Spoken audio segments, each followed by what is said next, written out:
Salut la machine, j'espère que tu es au top. Dans cette vidéo, on va étudier le raccordement des appareils de mesure. Allez, c'est parti!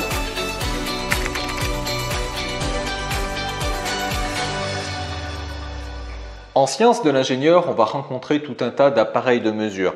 Ici, je vous ai posé un manomètre, un multimètre qui va pouvoir servir de voltmètre, d'ohmmètre, d'ampèremètre et un pied à coulisse qui permet de mesurer des distances. Ce qu'il est important de distinguer, ce sont les grandeurs que l'on souhaite mesurer. Une fois qu'on aura déterminé quelle grandeur on veut mesurer, on saura donc quel appareil de mesure utiliser et comment le raccorder. Alors, on va se concentrer sur quelques grandeurs de base. On va regarder ensemble déjà les grandeurs électriques. On va regarder les grandeurs mécaniques. Et enfin, pour terminer, des grandeurs hydrauliques. Alors, bien entendu, il existe tout un tas d'autres grandeurs en sciences de l'ingénieur. On va se contenter de n'étudier que ces trois types de grandeurs. Et après, bien entendu, une fois qu'on en aura déterminé des règles générales sur le branchement des appareils, vous saurez un petit peu comment faire pour d'autres types de grandeurs. Alors, ces grandeurs-là, eh bien, en face de grandeur électrique, on va avoir des grandeurs de flux ou des grandeurs d'effort. Ce sont des choses que vous reverrez en modélisation multiphysique et en énergétique. Les grandeurs de flux, c'est ce qui caractérise un passage. Un passage de quelque chose, eh bien, dans l'électricité, c'est des passages d'électrons. On appelle ça donc du courant. Ou alors le courant électrique qui se mesure en coulombs par seconde. Une charge électrique toutes les secondes, un coulomb par seconde. C'est un ampère, à un facteur près bien entendu. La grandeur d'effort, c'est ce qui pousse électriquement. Eh bien, ce qui pousse, c'est la différence de potentiel ou alors ce que l'on appelle la tension. La tension se mesure en volts. Et par analogie, on va pouvoir trouver le même type de grandeur en mécanique et en hydraulique. En mécanique, le flux, c'est ce qui passe. Eh bien, ça va être la vitesse, tout simplement, qui se mesure en mètres par seconde, ou mètres seconde moins 1 si vous préférez. Et la grandeur d'effort, eh bien, c'est directement une force.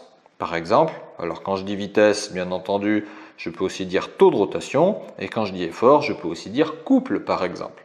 Et la force, elle, se mesure en newton.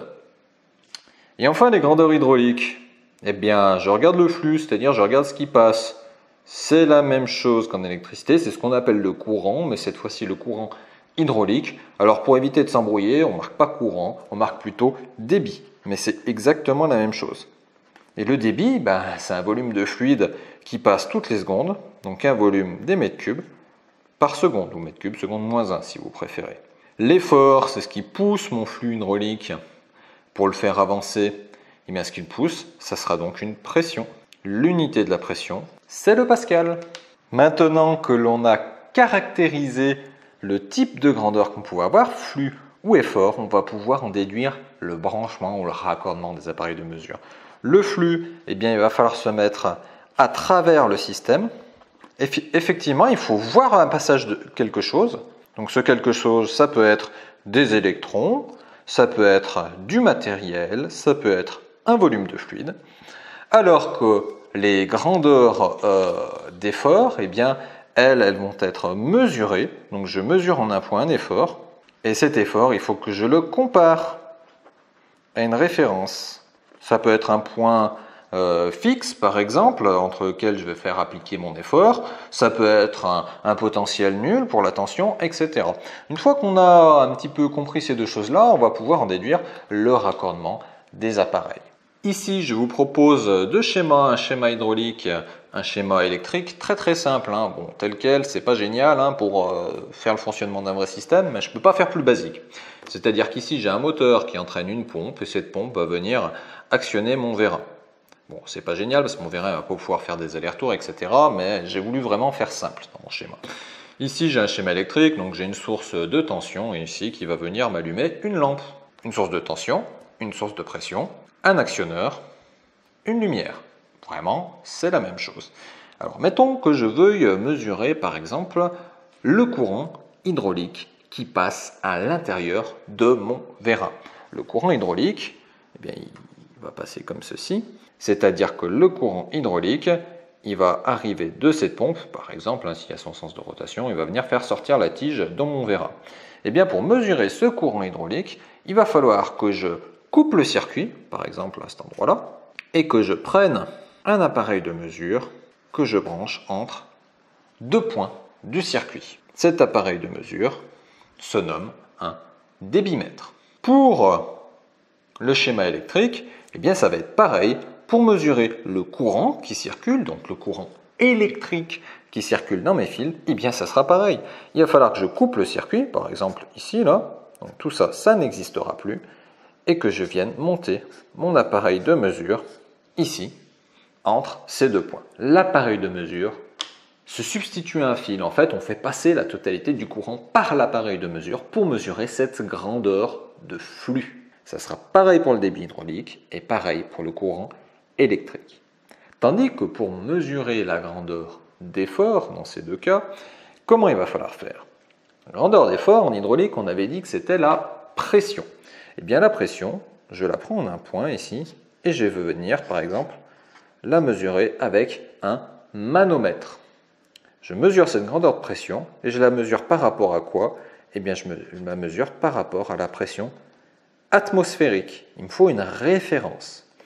Maintenant, mettons que je veux mesurer la tension aux bornes, ici par exemple, de ma lampe.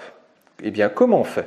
On prend un fil, on met en plus, on branche notre appareil de mesure. Bon, je fais un petit symbole un peu générique pour l'appareil de mesure, bien entendu, pour un voltmètre, un ampèremètre, etc. Les symboles sont différents, c'est juste pour vous dire que c'est un appareil de mesure. Donc, je branche mon appareil de mesure en un point, et il me faut une référence. Eh bien, la référence, je la retrouve ici, de l'autre côté. Okay? Là, j'avais une référence qui était à la pression atmosphérique. Ici, le zéro, quelque part, je le retrouve sur mon circuit de l'autre côté. Donc, je vais mesurer l'effort qu'il y a entre ces deux points. Moi, je mesure l'effort qu'il y a entre le circuit et la pression atmosphérique. Et voici ici un manomètre qui mesure une pression. Donc, le manomètre, il vient se monter sur un circuit ici. Donc, je vais le visser sur mon circuit. Et la pression va venir à l'intérieur de ce petit trou que l'on voit ici, pousser. Je mesure en un point. Donc je pousse, je compresse une petite platine avec un ressort et je viens comparer la pression du fluide qui pousse avec la pression de l'air dans lequel est le manomètre. Et en fonction, ça vient comprimer un petit ressort qui va donc venir me faire bouger mon aiguille. Voilà comment on branche un manomètre pour mesurer une grandeur d'effort sur un circuit hydraulique.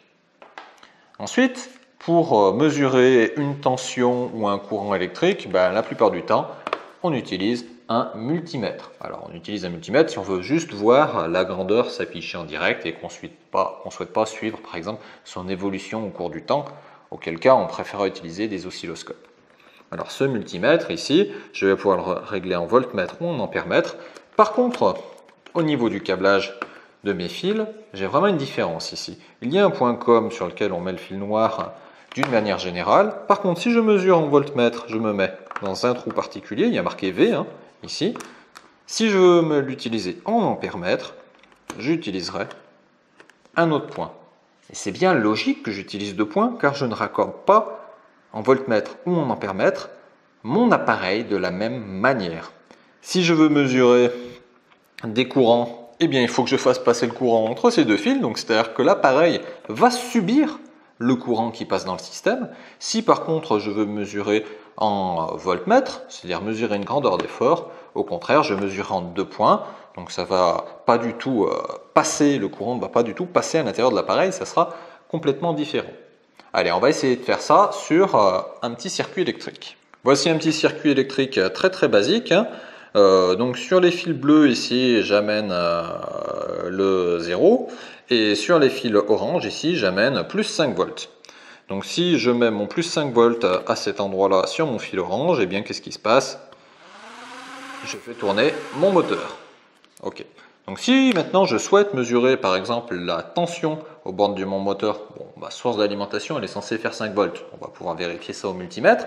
Ou si je souhaite mesurer le courant, eh bien je brancherai les choses de manière différente. Allez, on va commencer par essayer par exemple de mesurer le courant. Pour mesurer le courant, ce que je fais, je rajoute un petit fil ici. Et ce petit fil, quand je vais venir le raccorder, eh bien ça va faire passer le courant dans mon système. Juste entre ces deux fils, eh bien qu'est-ce que je vais faire? Je vais venir brancher mon multimètre. Donc mon multimètre, je l'ai branché ici et j'ai tourné son calibre en ampères-mètres. Je l'ai mis sur 10 ampères parce que le courant qui passe dans mon moteur, il est de l'ordre de quelques ampères. J'ai mis mon fil rouge sur ampères-mètres, mon fil noir sur com, et je vais donc pouvoir relier mon fil rouge et mon fil noir aux deux fils par lesquels va passer le courant du moteur. Alors juste ce que je vais faire, vu que j'ai pas assez de main, je vais démonter l'hélice de mon moteur. Ça devrait produire un petit peu moins de courant justement, moins consommer de courant, le moteur il tournera plus vite, il aura moins de pertes. Je mets mon plus ici sur l'arrivée de courant, je mets mon noir sur la sortie et vous voyez mon moteur se met à tourner. Mon moteur tourne et je mesure un courant ici de 0,2 ampères. Normal, il n'y a pas de couple résistant, donc mon moteur consomme assez peu de courant. Plus je ferai ralentir mon moteur, c'est-à-dire plus il y aura une charge au bout, plus il consommera du courant. Si maintenant je souhaite mesurer la tension aux bornes de mon moteur, comment je vais faire? Je sais que ma source d'alimentation est autour des 5 volts. Déjà, je vais tourner mon multimètre et le régler sur le calibre ici 20 volts. C'est-à-dire que moi je souhaite mesurer 5 volts. 20 volts, c'est suffisant. Ici, j'ai 2000 millivolts. C'est pas suffisant, ça fait 2 volts. Je ne serai pas dans le calibre. 200, ça pourrait passer, mais je vais manquer de précision. Vraiment, je me mets sur le calibre le plus faible qui va me permettre de faire cette mesure. Ensuite, mon fil rouge, je le mets en voltmètre. Ensuite, il faut que je me mette aux bornes du moteur. C'est-à-dire qu'il va vraiment falloir que j'effectue ma mesure entre deux fils qui seront en parallèle de mon moteur. Donc déjà, je vais faire tourner mon moteur. Voilà. Une fois que mon moteur tourne, je vais pouvoir monter un fil sur le plus, un fil sur le moins. Et entre ces deux fils, donc je vais pouvoir mesurer la tension d'alimentation, 3,6 volts. Voilà.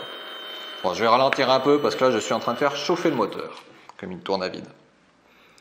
Voilà l'idée de comment je vais mesurer un voltage, c'est-à-dire une grandeur d'effort en mesurant entre deux points les efforts qui vont être produits. Dernière chose maintenant, comment je vais faire pour mesurer par exemple sur ce schéma mécanique vitesse et couple? Eh bien ça sera légèrement différent, mais il faut bien garder la même idée. La vitesse ici c'était un flux, donc on va regarder un passage. Donc par exemple je vais mettre un tachymètre ici sur l'arbre pour mesurer la rotation de l'arbre. Eh bien le tachymètre je l'ai dans la main, c'est-à-dire qu'il est monté ici entre la pièce qui tourne et la pièce qui est fixe, si je l'ai dans la main par exemple.